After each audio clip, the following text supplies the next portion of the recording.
Diolch yn ddiweddio.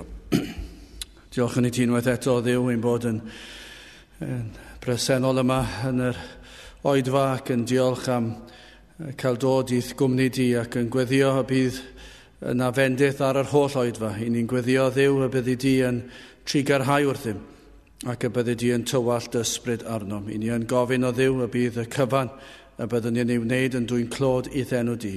I ni'n gofyn hyn oll felly trwy enw ac heiddiant ein harglwydd Iesu Grist. Amen. Newch ni ddechrau'n gwasanaeth drwy ganu'r emyn rhif 44. Emyn rhif 44. Fe enaid bendithiau'r arglwydd a chofiau holl ddoniau o hyd. Maddeuodd dy holl anwireddau, iachawdd dy lesgedd i gyd. Gwaredodd dy fywyd o ddistriw a gras y coronod dy ben.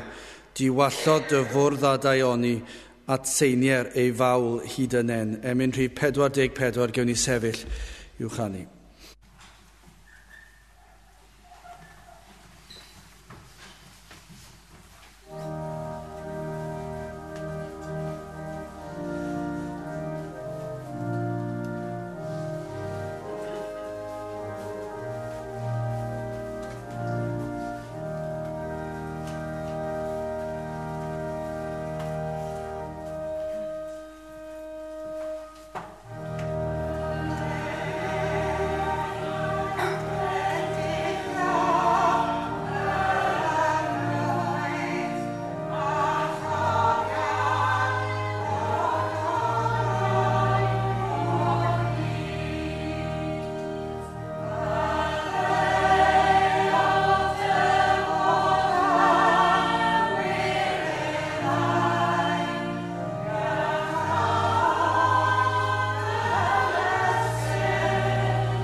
Croeso'n gwasanaeth ar ôl yr oedfa fe fydd aliniaeth ysgafn drws nesaf yn y neuadd. Yn cwrdd gweddi misol, y drydydd nos Iau'r mis cael ei chynnal y Rhagfyr 19 am hanner awr wedi 7. Ond cyn hynny, sef nos Iau nesaf, Rhagfyr y 5, fyddwn ni'n cynnal ein noson o garolau. Felly nos Iau sy'n dod am hanner awr wedi 7 yma yn y capel, fe fydd na wasanaeth carolau. Mae yna wahoddiadau i'w gael, digon ar ein ar gael, felly gewch chi fynd â faint mynnwch chi, ac fe fydd na luniaeth ysgafn ar ôl y noson o garolau. Fydd ein hoedfa nesaf pynhawn Sul am hanner awr wedi 3. Ar wrth i ni gymryd y casgliad, gan i ganu tra ar ein heistedd emyn rhif 545, 545, gobaith mawr y Mair a Ddewid wedi osod draw o'n blaen, hyn a gynnal fenaid egwan rhag i'm lwfrhau yn lan. 5-4-5.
Dawn darlleniad o'r Efengil yn ôl Luc, y 19fed benod, penod 18, ac yn dechrau yn adnod 18. Luc, penod 18 ac adnod 18.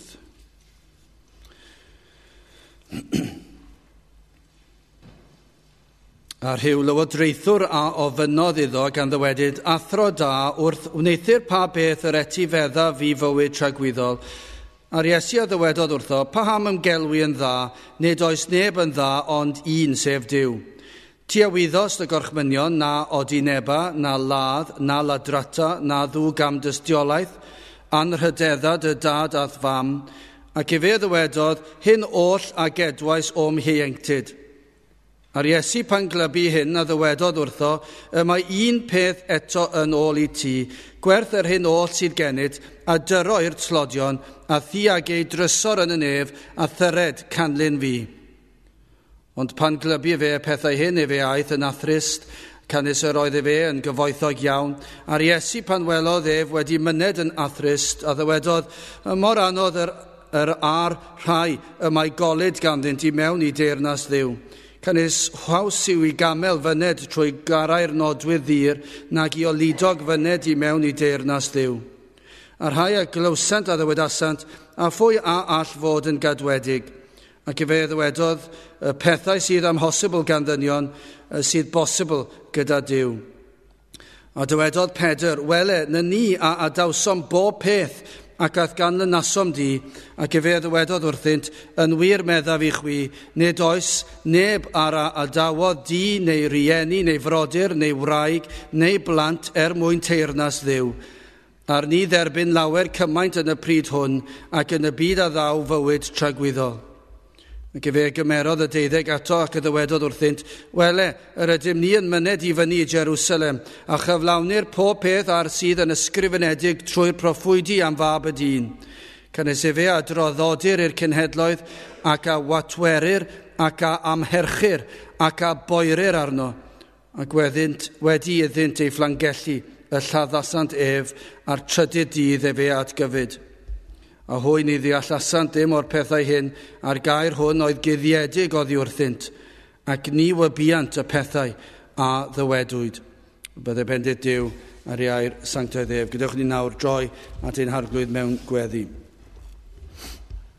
Diolch yn ei ti unwaith eto o Dduw am fraint sydd gennym i ddod atat ac i alw ar dy enw, ac nid yn unig i alw ar Dduw holl alluog, ar greawdwr y byd, ond ein bod yn gallu galw ar ein tad nefol, ein bod yn gwybod, ein bod yn blant i ti, ath fod yn dad i ni, ac dy fod yn gofalu amdano, dy fod wedi darparu ffordd iachawdwriaeth, rwy ti wedi ein mabwysiadu i deulu di, ac felly o Dduw i ni yn diolch i ti am y fraint yma, ein bod yn gallu dod ac alw yn dad, ac felly ni'n dod nid trwy unrhyw ymdrechion ein hunan, ond yn dod oherwydd yr hyn a ddarperais di ar ein cyfer ni, yr hyn y cynlluniaist yn y rhagwyddoldeb, y bydd dy fab yn dod i'r byd yma, ac y byddai yn darparu'r ffordd iachawdwriaeth i ni, ac felly trwy ei enw a'i heiddiannau ef,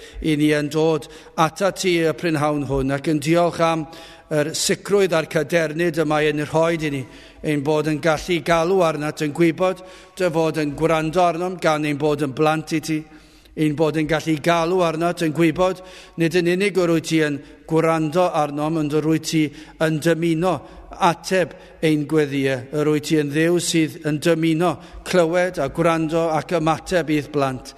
Ac felly o Dduw i ni yn llawenhau am y fraint yma yn gallu gofyn i ti i fendithio ein hoedfa, i fendithio ein gwlad, gwlad sydd wedi crwydro mor bell oddi wrth y bethau di.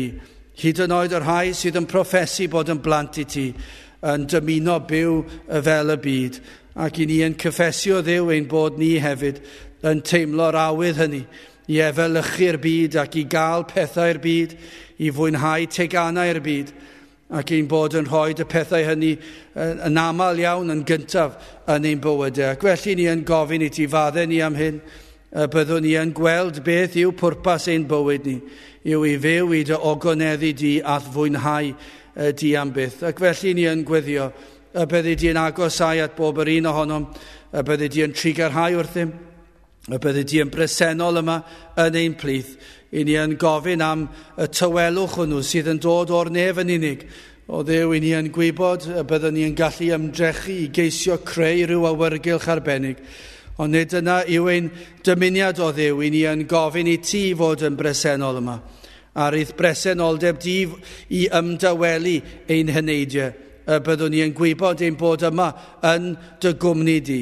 Ac felly o Dduw, pa bynnag gyflwr y mae ein heneidiau ynddi, i ni yn gweddio, y byddi di yn dod ac yn ein cyffwrdd ni. Y byddi di yn dod ac yn agor llygaid y deillion, mwyn iddynt weld ei hangen am waredwr. I ni yn cyflwyno'n gwlad i ti ac yn gofyn i ti drigarhau wrth y bobl ar hyd a lled o wlad, ac yn arbennig wrth eithweision gyhoeddi ffordd iachawdwriaeth. I ni yn gweddio y byddi di yn dod a chalondid i'w cylonau'n hwythau hefyd. Yn ystod dyddiau blin, yn ystod dyddiau lle mae yna gymaint o droi cefn ar gwir safiad yr efengil. I ni yn gofyn i ti ddod a chalondid i'th weision ac i'th bobl. Byddwn ni yn cael clywed am bethau rhyfeddol yn digwydd hyd yn oed heddiw. Ac y byddi ti'n parhau gyda ni'n ystod yr wythnos, i ni yn cyflwyno gwahanol oedfaon fydd yn cael ei chynnal, ac yn enwedig yn ystod cyfnod y Nadolig, wrth i'r byd fynd ac i ddathlu rhywbeth nad ydynt yn siŵr yr hyn y maen nhw yn ei ddathlu. I ni yn gweddio yn ei tywyllwch ac yn ei gwacter, ac yn ei pholineb, i ni yn gweddio bydd na argyhoeddiad o bechod yn dod drostynt. I ni yn gweddio Dduw am yr ymdrechion sydd gennym yma, am yr oedfaon fydd gennym. I ni yn gweddio ar ei ti i ddod â phobl i fewn. A byddi di nid yn unig yn ei denu nhw yma i wrando ar dy air, ond trwy dy ras anorchfygol yn ei denu ata ti, myned i feirwch a ffydd. I ni felly'n cyflwyno'n hoedfa nos Iau i ti, ac yn gweddio bydd na fendith, ac mae ti yn unig bydd yn cael y clod. Felly trigarha wrthym a bendithio gweddill ein hoedfa, i ni'n gofyn hyn oll trwy enw ac heiddiant ein harglwydd Iesu Grist. Amen.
Gadewch ni ganu emyn arall, emyn rhif 547, 547 wrth dy orsedd rwyf yn gorffwys llefain arnat fore a nawn.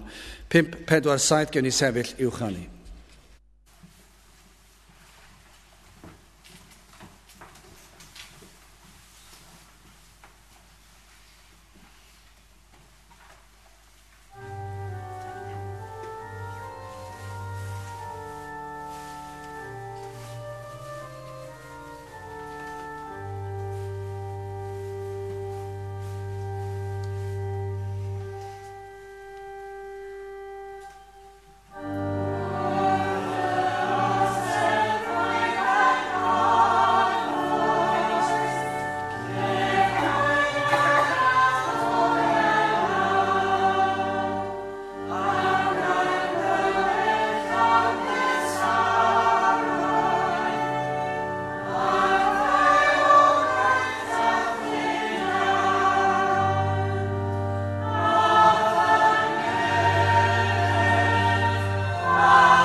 Bydd awyn testyn o'r Efengil yn ôl Lyc y 19 benod ac adnod 34. Lyc 18 adnod 34. A hwy ni ddeallasant ddim o'r pethau hyn.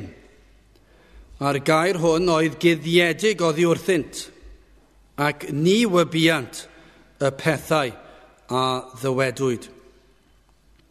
Nawr ychydig ynghynt yn y benod, fe ddarllenon ni hanes y llywodraethwr cyfoethog, ac wedi iddo glywed ateb Crist iddo, hynny yw amwerthu ei eiddo aeth i ffwrdd yn drist. Hynny yw, doedd e ddim yn fodlon a berthu ei eiddo, hyd yn oed mwyn ennill bywyd tragwyddol. Petai rhywun yn dweud wrthoch chi, y byddwch chi yn sicr o cael mynd i'r nefoedd yn lle uffern, petai chi yn gwerthu'ch tŷ ac yn ei roed i'r tlodion, neu yn gadael eich swydd ac yn peidio cael swydd, neu mynd i fyw i ryw wlad, byddwn ni'n meddwl bydd yna ryw rai yn ymddiddori yn hynny.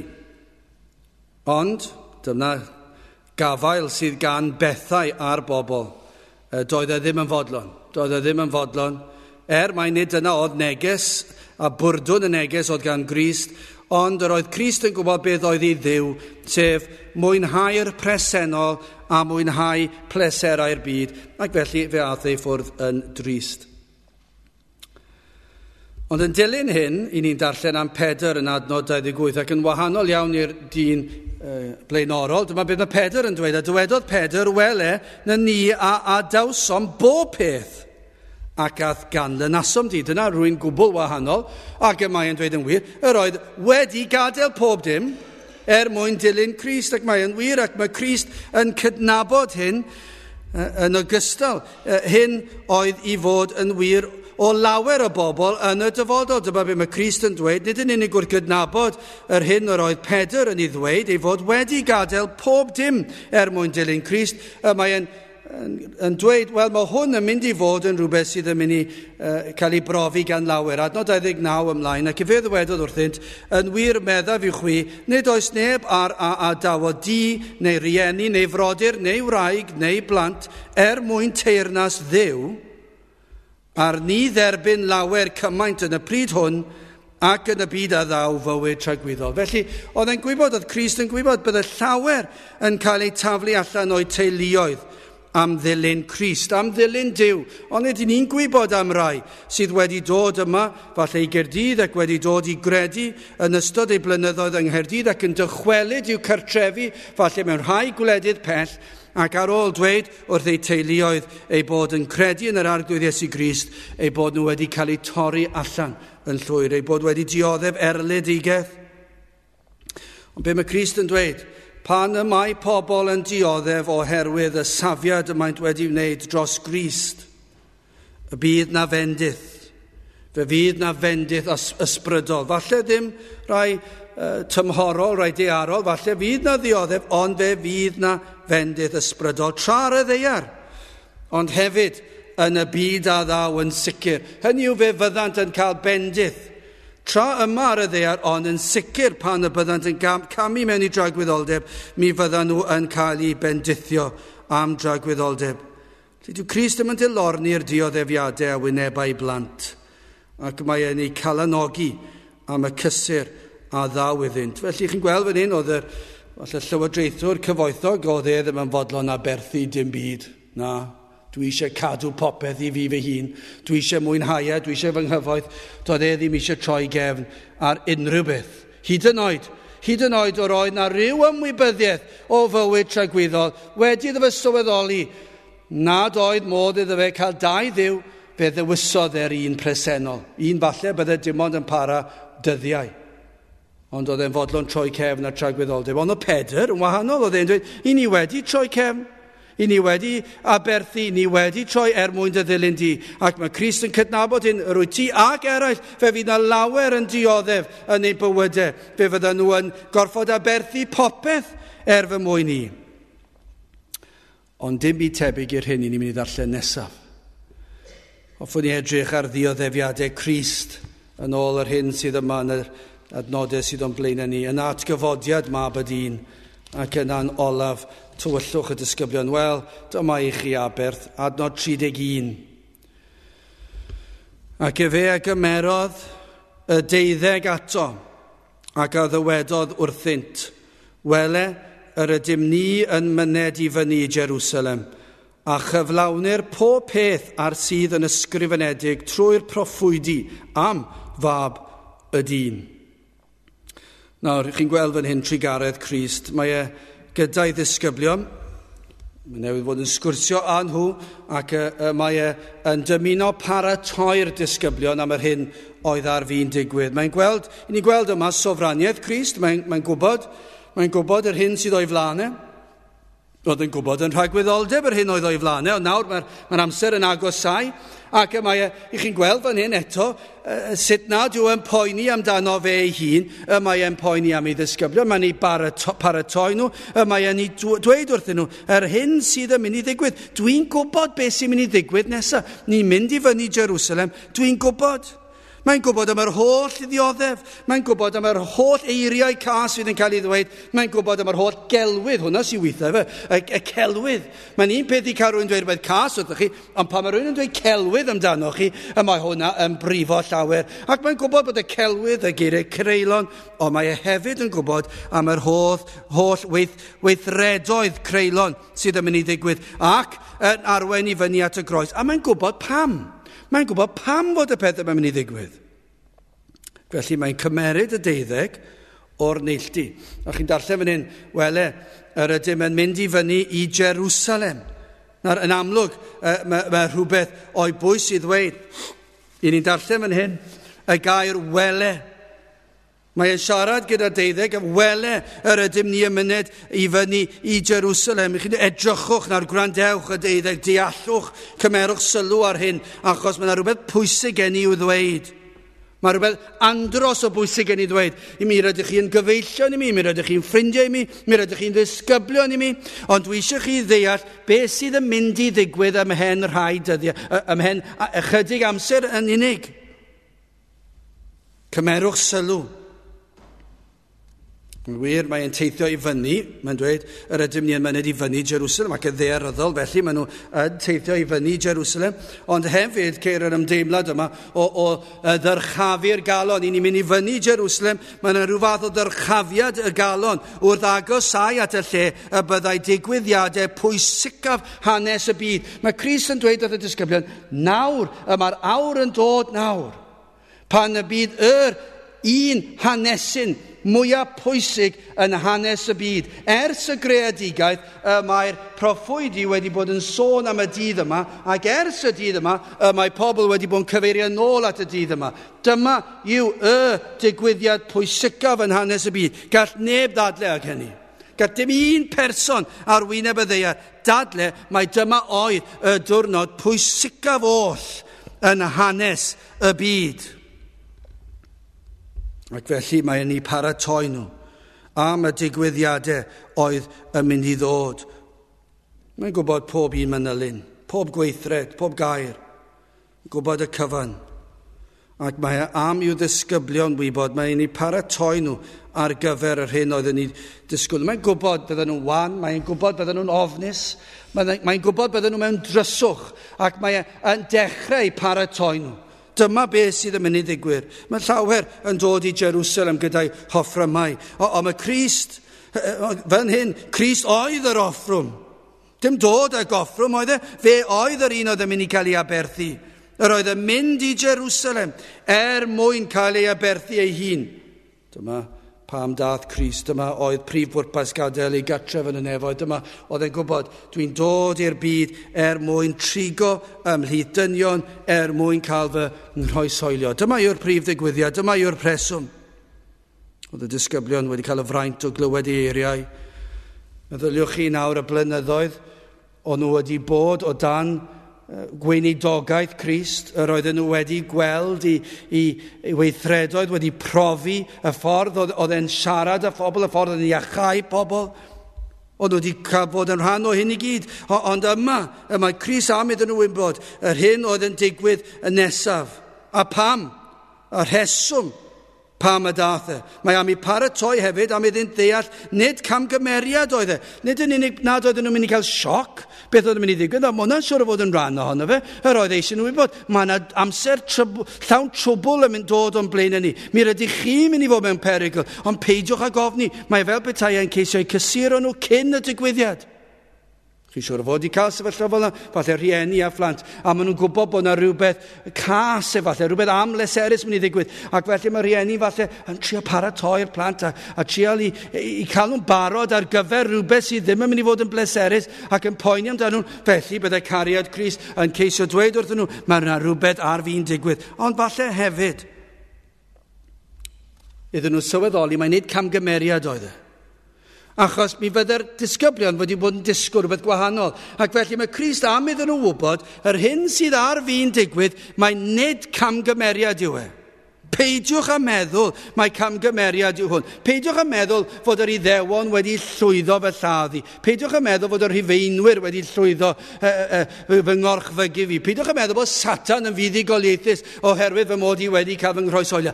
Dyma pam y des i. Byddai oll a ddaw nesaf yn rhan o gynllun Duw. Caniateir dynion i wneud y pethau hyn o fewn cynllun Duw. Proffwydodd Crist ei hun yr hyn y proffwydi'r Hen Testament. Mae Crist fan hyn yn proffwydo, ond mae e'n proffwydo'r union rhywun peth oedd y proffwydi'n proffwydo. A chyflawnir pob peth ar sydd yn ysgrifenedig trwy'r proffwydi am fab y dyn. Dyna mae Crist yn dweud, mae'n proffwydo. Fe fydd pob dim mae'r proffwydi wedi sôn amdano, fe fydd rhain yn cael ei gyflawni. Dyma beth sy'n mynd i ddigwydd nesaf. I ni mynd i Jerusalem ac mae beth sydd wedi cael ei proffwydo ar fi'n digwydd. Pethau fel Psalm 22 adnod 6. Dyma beth dwedodd y salmydd.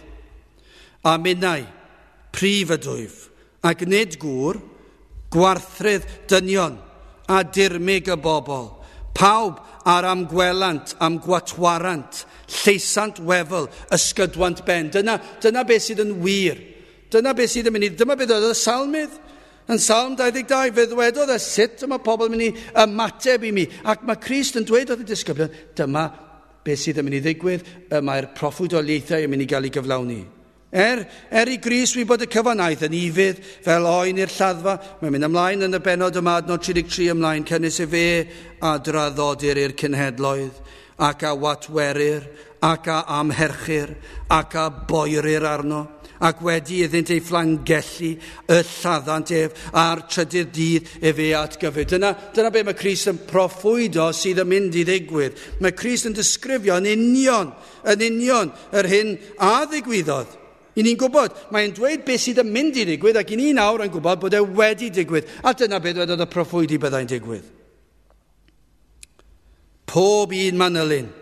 Mae'n dweud fan hyn traddodi'r ef i'r cynhedloedd. Gai ofyn i chi, a gafodd Crist ei draddodi i'r cynhedloedd? Achos dyma beth gafodd ei proffwydo. I ni'n gwybod gafodd ei draddodi i'r cynhedloedd.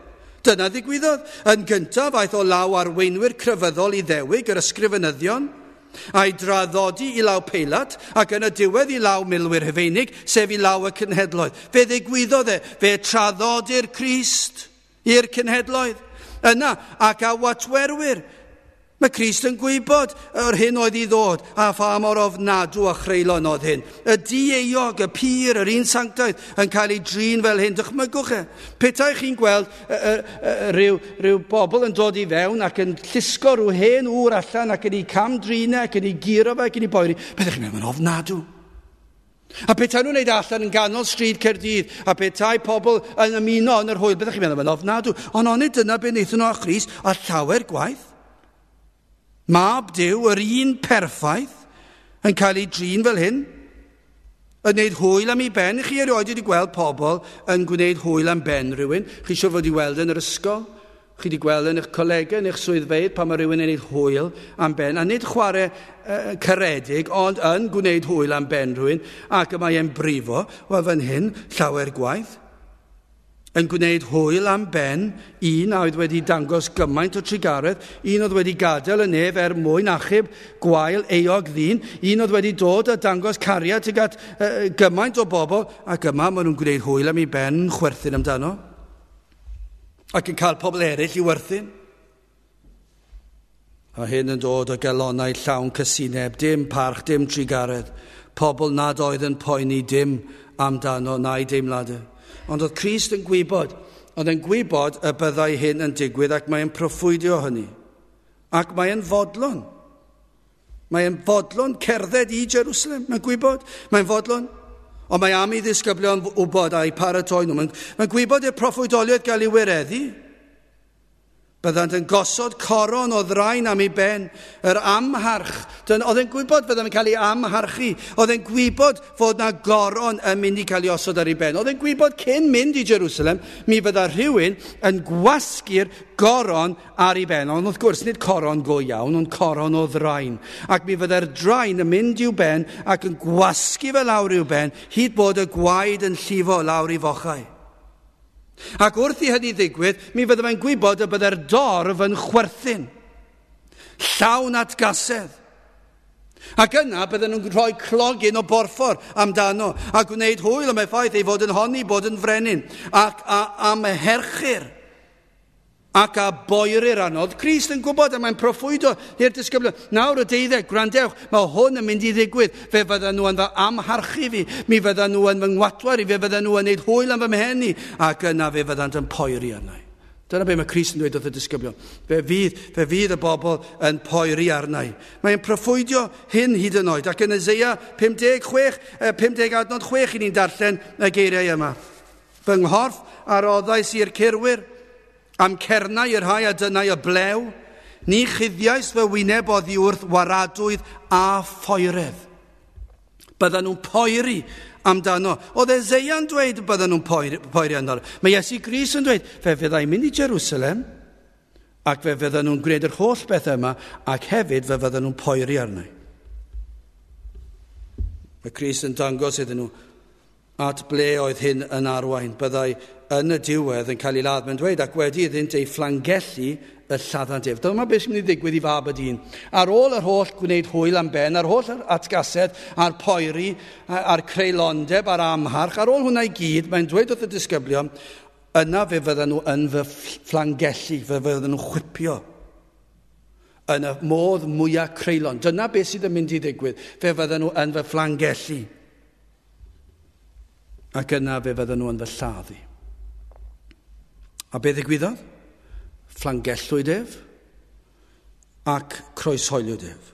Cyflawniad pob proffwydoliaeth yn profi pwy ydoedd a gwirionedd ei ddysgidiaeth. Mi fydde wedi bod yn fwy tebygol I Grist gael ei giro yn y dirgel. Dyna be fyddech chi'n disgwyl fod wedi digwydd I rywun fel Crist oedd yn honni rhywbeth, falle arweinydd crefyddol. Dyma be fydde wedi digwydd fel arfer, a dyma be fyddech chi'n disgwyl I ddigwydd. Iddyn nhw ei giro yn y dirgel. Neu falle ei labyddio gan dorf gwyllt falle ar y bregeth ar y mynydd, a pobl yn gwylltio gyda be mae'n I ddweud ac yn cysau ei eiriau achos oedd yn dweud geiriau o wirionedd, ac mi fydde fe'n cyffwrdd nhw ac yn ei brifo nhw, ac mi fydde nhw wedi creu rhyw gynnwr a'i labyddio a taflu cerrig arno a'i ladde. Dyna beth fyddech chi wedi disgwyl I ddigwydd. Ond digwyddodd mor pethau hynny. Fe ddigwyddodd y cyfan yn y modd y proffwydwyd blynyddoedd yn cynt. Ac ni wnaeth Crist droi o amgylch ar y ffordd I Jerusalem, gan yn gwybod dyma oedd cynllun Duw I achub pechaduriaid. Ni nath e droi cefn wrth fynd I Jerusalem. Nath e ddim penderfynu mae hwn yn ormod. Be mae'n neud? Mae'n meddwl am ei ddisgyblion. Dyma beth sy'n mynd I ddigwydd. Dwi'n mynd I cael fy lladd ac dyma fel mae'n mynd I fod. A mae'n dweud pob un manylun yn arwain I fyny at y ffordd.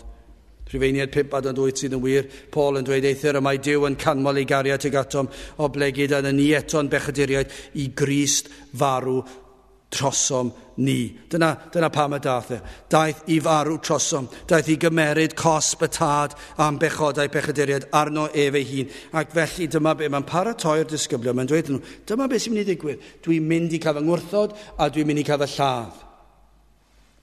Wel yn ail, atgyfodiad mab y dyn. Nid yn unig proffwydo I ddioddefiadau a wnaeth Crist, ond hefyd mae'n proffwydo I atgyfodiad.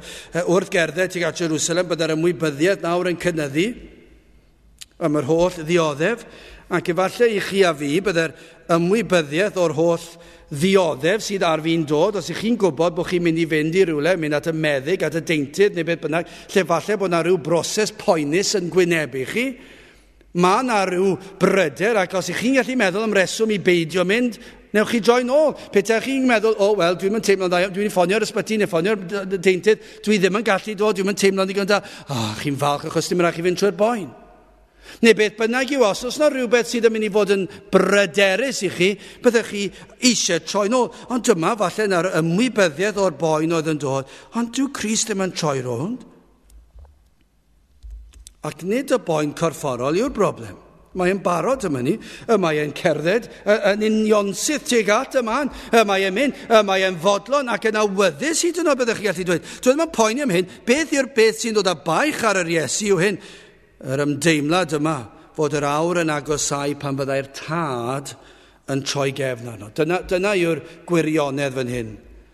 Pan y fydd Duw y tad yn dod ac yn tywall ei ddigofaint ar ei fab ac yn cosbi ei fab am bechodau ei blant. Dyna beth oedd Crist yn gwybod. Mae Crist yn gwybod, dyw'r hoelion, dyw'na ddim fan hyn neu fan draw.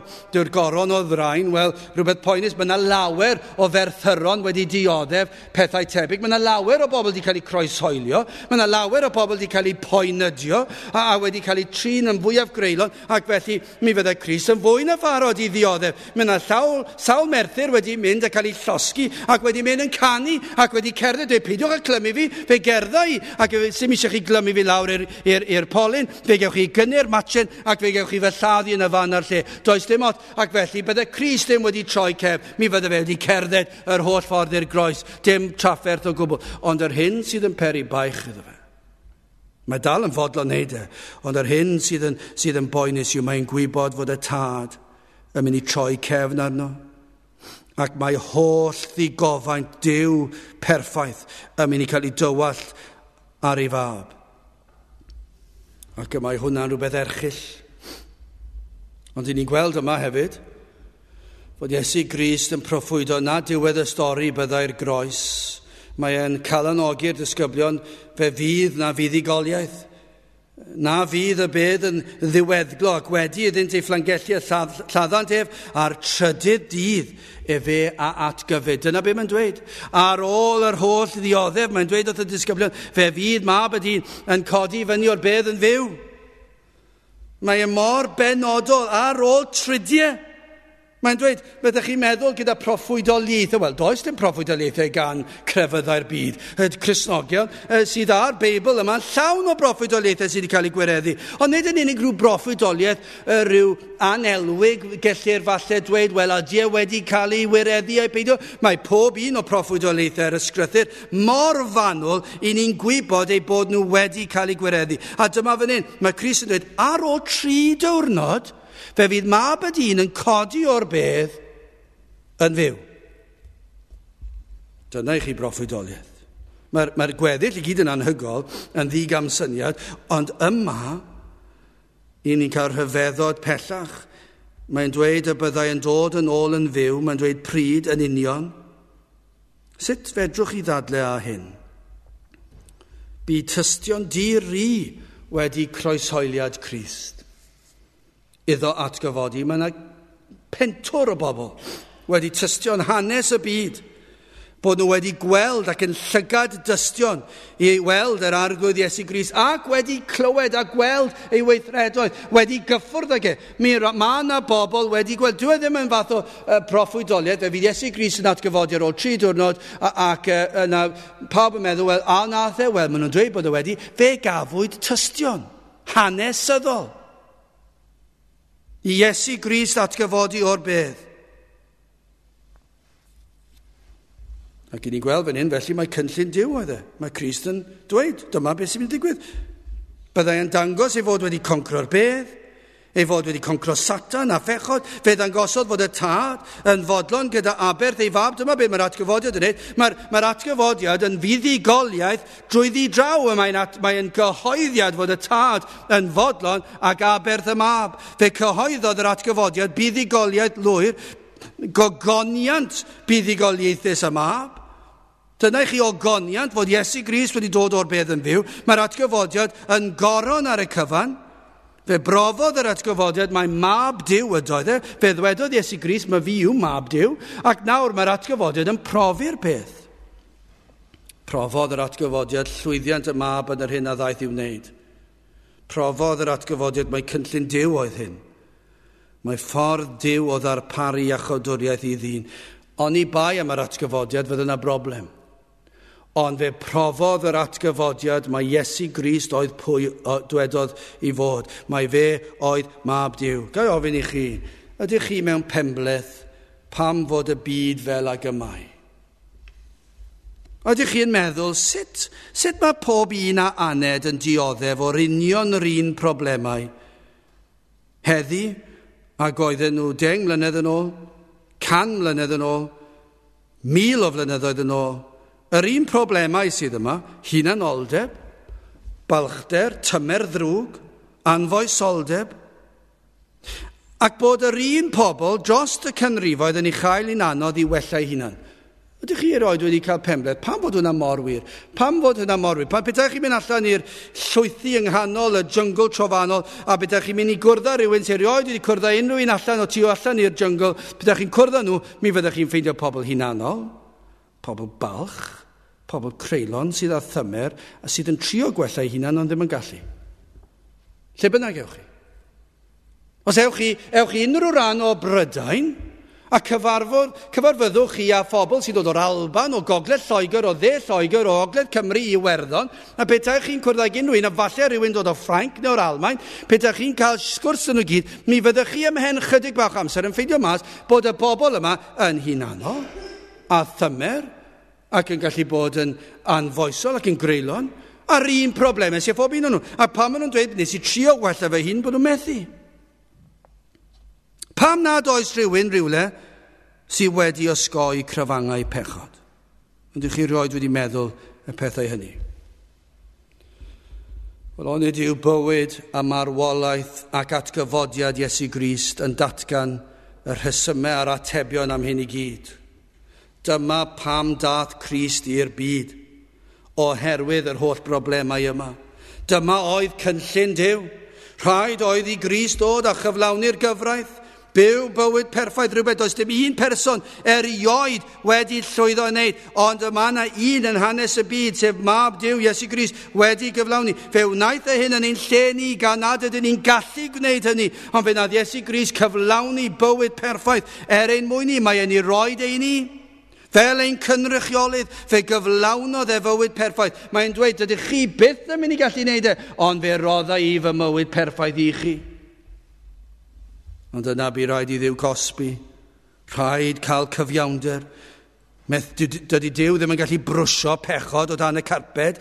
Rhaid delio â phechod os ydy Duw yn gyfiawn. Rhaid delio yn gywir â phechod. Ac felly mae rhaid cosbi pechod. Dyna pam dath Crist. Fe ath Iesu Grist fel ein cynrychiolydd i'r groes. A chymerodd ein cosb ni arno ef ei hun. Mae'n ein cynrychioli ni yno ar y groes. Ac mae'n cymryd y gosb i ni yn ei heiddi.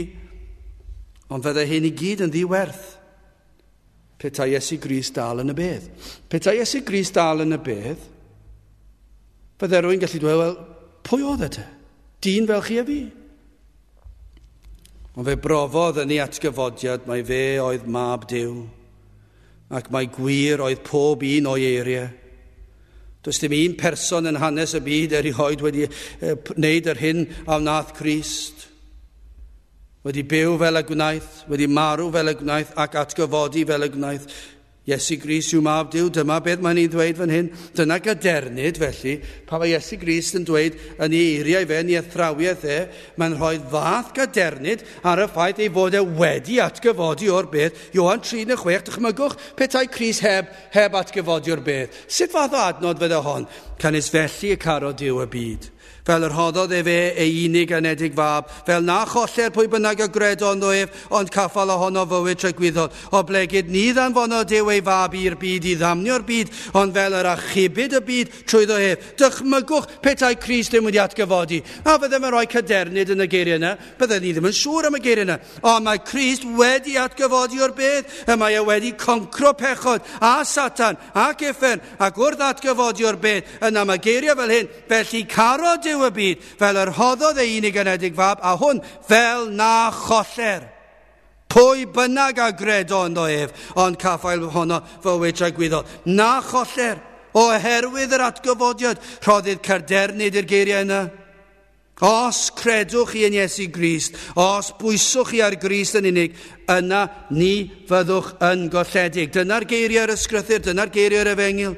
Fe gewch chi fywyd tragwyddol, a hyn trwy Grist, trwy ei fywyd, ei farwolaeth a'i atgyfodiad, oherwydd yr atgyfodiad.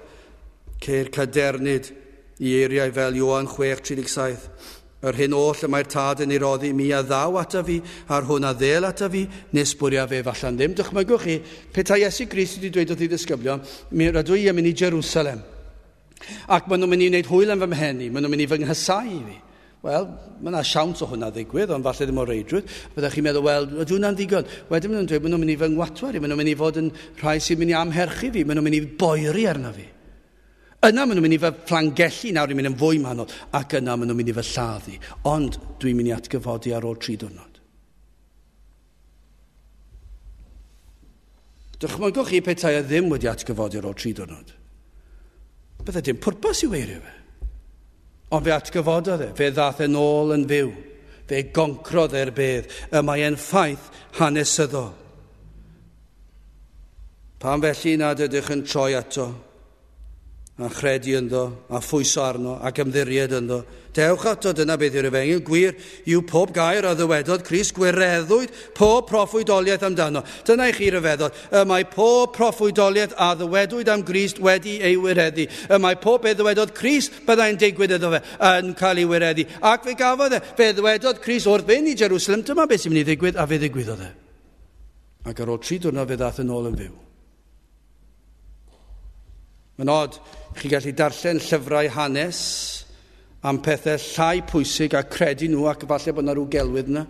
Chi gallu darllen llyfrau gwyddoniaeth a credu rhyw ddamcaniaeth gwirion am hyn a llall, am natur y byd a dechrau'r byd, a hyd yn oed rhai o'r pobl sydd wedi dweud eu bod nhw'n dilyn ac wedi creu y syniadau yma'n dweud mae ffolineb llwyr yw'r cyfant a beth, a dim seiliau, dim prawf ganddyn nhw. Ac eto gyd, chi'n cael prawf hanesyddol i Iesu Grist fynd i Jerusalem, i'r dyn mwyaf pwysig yn hanes y byd, ac iddo ddweud ar ôl 3 diwrnod, fe fyddaf yn atgyfodi o'r beth. Ac eto gyd, ydych chi ddim yn cymryd sylw o eirio fe. Wel, yn fer i orffen yn drydydd, tywyllwch y disgyblion. Oeddi hwn yn wir o rai ohonoch chi yma. Adnod 34, a hwy ni ddeallasant ddim. Mae'n anhygol di. Mae'n newid dweud wrthyn nhw. Maen nhw'n mynd i fe amharchu fi, maen nhw'n mynd i fe poeri arna fi, maen nhw'n mynd i fe fflangelli fi, maen nhw'n mynd i fe lladdu. Lle chi ddim fod yn fwy clir yna? Dyna chi glir? A dwi'n mynd i atgyfodi ar ôl 3 diwrnod. A hwy ni ddeallasant ddim o'r pethau hyn. A'r gair hwn oedd guddiedig o ddiwrthynt, ac ni wybiant y pethau a ddywedwyd. Oedd y disgyblion dal heb ddeall arwyddocâd llawn dyfodiad Crist. Sut oedd i gyflawni ei bwrpasau? Allwch chi ddadle, wedi ei magu, i bod nhw wedi magu ar athrawiaethau am ei ddyfodiad, a hyn oeddent yn meddwl a disgwyl o'r Meseia. Mae hwnna'n wir, mi fydden nhw wedi cael rhyw syniad yn ei pen, beth oedd y Meseia i fod, ers i plentyndod, ac falle mae'n anodd dod o hynny. Doedden nhw ddim yn disgwyl diweddglo fel hyn, croeshoeliad, ond nhw'n disgwyl i'r daith yma, o'r blynyddoedd byr yma, 2-3 mlynedd yma, maen nhw wedi bod gyda'r Iesu, ond nhw ddim yn disgwyl iddo fe ddiweddu gyda Iesu Grist cael ei ladd. Meseia wedi dod o'r nef i bobl ddew i Israel. Dwi ddim yn mynd i cael ei groesoelio. Dyna pam mae Iesu'n dweud wrthyn nhw beth sy'n mynd i ddigwydd, achos dod nhw ddim yn disgwyl y fath beth. Ac felly mae'n dod fel sioc iddyn nhw. Disgwylio nhw llwyddiant mewn ffordd wahanol, daearol, siwr o fod, heb ddeall cyfeiriadau'r Hen Testament am ddioddefiadau'r Meseia, ac oedd yn anodd gweld heibio'i rhagfarnau ei magwraeth, disgwyliadau dros flynyddoedd. Ond nid oes rhai yma, fel nhw. Dydyn ni ddim yn edrych yn feirniadol ar nhw, achos dyna fel gafon nhw'i magu, a falle dyna bydd yr rhai. Ar ôl holl fendithion, fel y disgyblion wedi cael bod gyda Crist, chi wedi cael gymaint o fendithion clywed ar Efengyl, ond i chi dal heb ddeall. Oedd y disgyblion wedi bod gyda fe, ond o'n nhw'n wedi deall arwydd y cad y groes, o'n nhw'n wedi deall e. I chi wedi clywed am fforddiau chwdwriaeth, i chi wedi gweld rhyfeddodau, i chi wedi gweld bywydau'n trawsnewid, ac eto chi dal ddim wedi deall yn llawn. Byddai'r disgyblion wedi gwrthwynebu'r groes ar y pryd hynny, ei bod nhw'n ddisgyblion i Gris ac yn caru Iesu Grist, ac falle bod na rhyw fath o gymysgwch yn ei meddyliau ar y pryd hynny. Ond mi fydden nhw, petai nhw wedi deall yn iawn bod Iesu Grist mynd i gael ei groeshoelio, bydden nhw eisiau rhwystro hynny rhag digwydd, achos dwi'n ddim yn iawn. Dwi Iesu Grist yn bod i farw, mae'n mynd i fod Meseia, ac felly bydde wedi bod yn dramgwydd iddyn nhw bod Iesu Grist mynd i gael ei ladd. Doedden nhw ddim yn deall.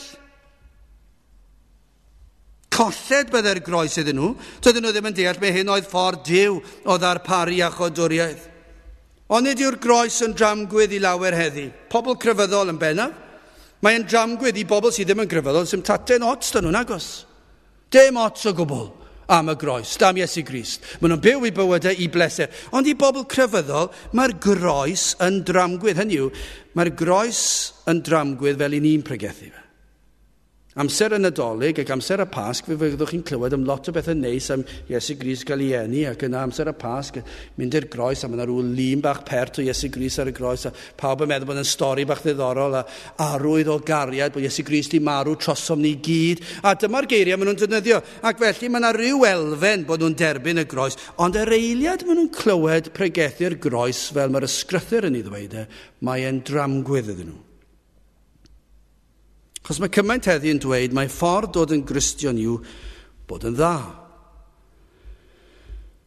Ymdrechu'n galed, gweithredoedd, bod yn garedig i'n gilydd, peidio dweud celwydd, peidio lladd. Os ddim ots os ni ladd ar gymeriad rhywun, cybella bod ni ddim yn lladd rhywun, ac mae yna rhyw lefel o reolau ni'n dod i'n pennau ni, ac cybella mod i'n trial fy ngorau ac dwi'n helpu'r achos. A mae yna rhyw feddylfryd fel hyn yn y byd crefyddol ac yn drist iawn yn y mwyafrif llethol o lefydd Cymreig heddiw, dyma yw lefel eu Cristnogaeth nhw. Ac os yw'r groes rywle yn yr Efengyl, maen nhw'n honni credu, mae'n rhyw ddarlun bach pert, trist, sentimental yn y gornel, sydd yn arwydd o gariad Crist bod wedi fodlon marw ar y groes. Dyna'r lefel pregethu'r groes. Dyn nhw'n deall y groes. Dy'r groes, nid yw'r groes yn un yn rhan o'i cynlluniau nhw, na'i Efengyl nhw. Dwi ddim yn flaen llaw. Beth ydych chi'n gofyn iddyn nhw? Ydych chi'n Gristien? Ydw pam? Achos dwi'n gapelwr, dwi wedi'n credu yn niw, dwi wedi canu'r ymynedd, dwi wedi gwneud hyn, dwi wedi gwneud llall. Peta chi'n gwrando ar dystiolaeth unrhyw un, fe ddylai'r groes fod yn flaenllaw. Rhaid oedd i'r groes digwydd. Rhaid cael cosb. Rhaid oedd i Dduw i gosbi pechod, ac mae'n cosbi ei fab. Ac mae'n tywallt ei ddigofaint ar ei fab, dyna yw'r groes. Ac mae Iesu Grist yn cymeryd ein cosb ni, ond nid cosb pawb. Mae yna gosb i rai eto i ddod. Fe all hynny ddigwydd y fori, mae di tragwyddoldeb i ddod, ond yr eiliad i chi'n camu o'r byd yma i'r byd a ddaw, yna dyna hi, mae'r amser yn agosau wedyn a dydd, pan ddaw dydd y farn, mae yna gosb yn agosau. Ond i'r rhai sydd yn Gristnogion, mae Crist wedi cymryd y gosb yn ei lle nhw. Ond hefyd sylwchyn, mae bendithion y groes, dim ond i'r sawl a ddaw at droed y groes. Os ych chi wedi bod at y groes, at droed y groes, a chyffesu eich pechodau, yna y mae yn ffyddlon i wair, y mae yn golchi chi'n lan, y mae yn maddech pechod, a trwy ei waed yn cael gwared ar yr holl staen pechod. ac mae e'n cymryd eich pechodau chi ac mae'n hoelio fe i'w groes ac mae e'n cymryd y gosb yn eich lle chi i'r sawl a ddaw at y groes. Os ych chi heb ddod at y groes dan edifeirwch a chyffesu eich pechodau, yna mae'r gosb dal yn aros i chi. Fe ddaw ryw ddydd, falle gewch chi 50 mlynedd o lot o hwyl a falle lot o lwyddiant. Ond mae'r gosb yn cynyddu, fe fydd yn cynyddu. Mae yna graddfeydd o gosb. Ac y mwyaf chi'n gwybod, a'r mwyaf chi'n gwrthod, a'r mwyaf chi'n ymwneud â phethau'r byd, fe fydd y gosb yn ofnadw, ta beth, ond cynyddu y gwnaeth. Ac yna ar ôl 20 mlynedd, 100 o flynyddoedd, beth bynnag yw fe fyddwch chi yn camu i dragwyddoldeb, ac mae'r gosb yn aros amdano chi. Fe fydd Duw cyfiawn yn cosbi. Ond i'r rhai sy'n dod at y groes, ac yn cyffesu, ac yn edifarhau, ac yn troi oddi wrth ei pechod, ac yn galw am fyddeuant, mae Crist yn cymryd y gosb i ffwrdd ohonoch chi. Ond sylwch dyma drist, a dyma'r gwirionedd, a'r gair hwn oedd guddiedig oddi wrthynt. Rhaid i Dduw ddatgelu'r pethau hyn i chi. Gai ofyn i chi felly, ydych chi dal yn y tywyllwch? Ydych chi'n dweud, wel, os yw e'n guddiedig i mi, mae rhaid i Dduw i agor fy llygaid i ryw bryd. Os yw eisiau tan hynny fe gariau i mlaen ar ben fy hunan.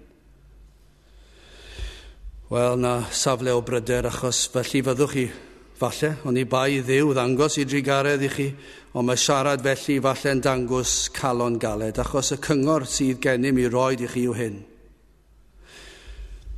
Os ydych chi yn clywed am ddioddefiadau Crist trosoch, ac bod awydd ynddoch i'w geisio yn fwy, ac i chi yn torri'ch calonau chi eich bod chi'n rhan o'r rhai y mae'n guddiedig oddi wrthych chi. Beth dylsech chi wneud? Wel, efallai dyma beth allwch chi wneud yw gweddiwch y weddi hon, o Dduw graslon, agor llygaid fy enaid i weled fy angen am waredwr. Ydy mae'r gair yn guddiedig oddi wrth rhai, ond mewn rhyw fath o'r hyfedd drefn, y mae cyfrifoldeb arnoch chi i alw ar ei Dduw i agor eich llygaid i weld rhyfeddodau'r pethau hyn.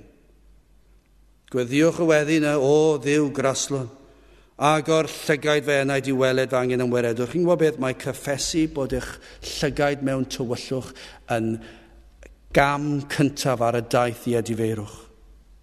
A mae e'n cyffesu, dyna yw edifeirwch. Chi'n cyffesu, dwi'n ddall, dwi ddim yn ei weld, dwi ddim yn ddeall, ond o Dduw, byd drigarog wrthyf. Mae'n gwneud synwyr, mae'n ffeithiol, mae'n hanesyddol, mae'n gywir, mae'r holl erfengil sydd fan hyn mor gywir, mae'n gwneud gymaint o synwyr, ond helpa fi i ddeall, helpa fi i droi oddi wrth fy mhechod, agor fy llygaid fy enaid i weld fy angen am waredwr.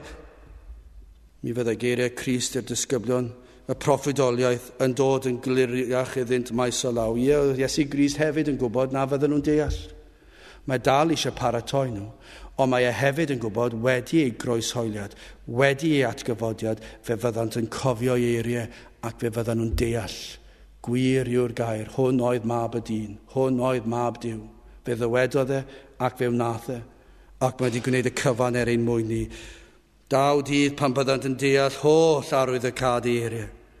O, dyna'n gweddi ohonoch chi, y daw dydd pan y byddwch chi'n deall a phwyso yn llwyr ar Grist am iachawdwriaeth.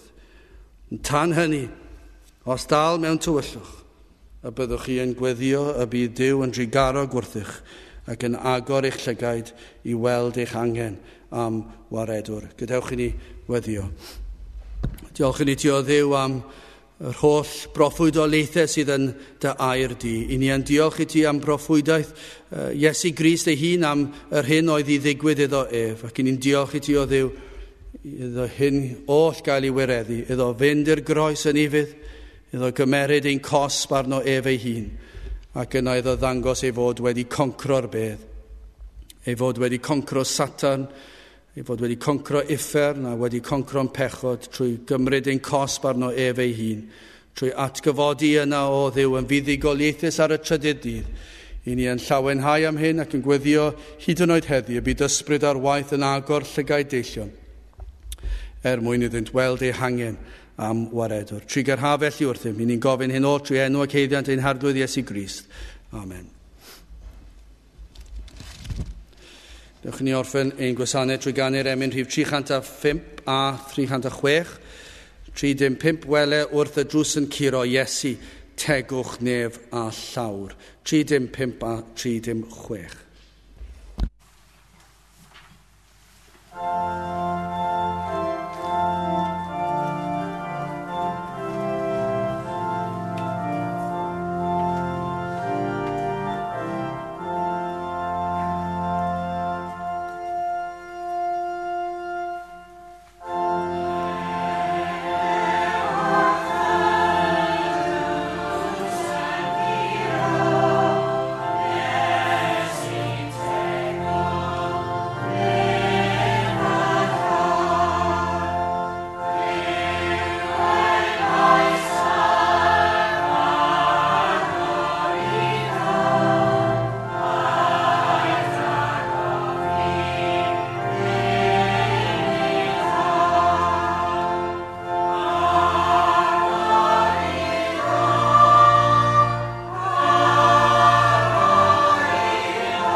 nawr bydd y ras ein harglwydd Iesu Grist a chariad Duw a chymdeithas yr Ysbryd Glân fod gyda chwi all hyd byth.